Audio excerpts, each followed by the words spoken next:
আসসালামু আলাইকুম। মুহাম্মদ কাসিমের রহমানের স্বপ্নের মূল বার্তা হলো নিজেকে নিজের শিরকারের রূপ থেকে বাঁচান। আপনি যদি দেখেন তো বর্তমানে আমরা অবমাননা এবং লাঞ্ছনার সম্মুখীন।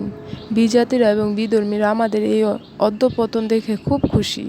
তারা আমাদের দুর্বলতা এবং দুরবস্থাকে আরও বাড়িয়ে দিতে সচেষ্ট। তারা আমাদের সম্পর্কে আলোচনা করছে আর আমাদের সম্পর্কে খোলাখুলি হাসাহাসি ও ঠাট্টা বিদ্রূপ করছে।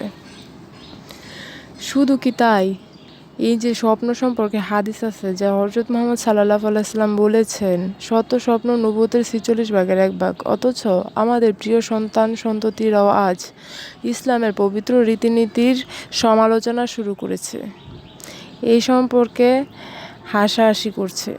মুসলমানদের অসুস্থ পরিস্থিতি ক্রমেই বেড়ে চলেছে। আজ কেন মুসলমানরা পরামুখাপেক্ষী, কেন তাদের এই ধরনের নির্লজ্জ অধঃপতন? এর একটাই কারণ, আল্লাহ মুহাম্মদ কাসিমের স্বপ্নে জানিয়েছেন যে গুনাহ আল্লাহর নিকট সবচেয়ে বড় গুনাহ, সে গুনাহকে আজ মুসলমানরা গুনাহই বাবা ছেড়ে দিয়েছে, আর তা হলো শিরকের গুনাহ। যতক্ষণ পর্যন্ত আমরা মুসলমানরা শিরকের এর রূপ থেকে বাঁচব না, ততক্ষণ পর্যন্ত আল্লাহর সাহায্য আমাদের উপর আসবে না। বিস্তারিত জানতে ওয়েবসাইট ভিজিট করুন muhammadkasimBangla.com।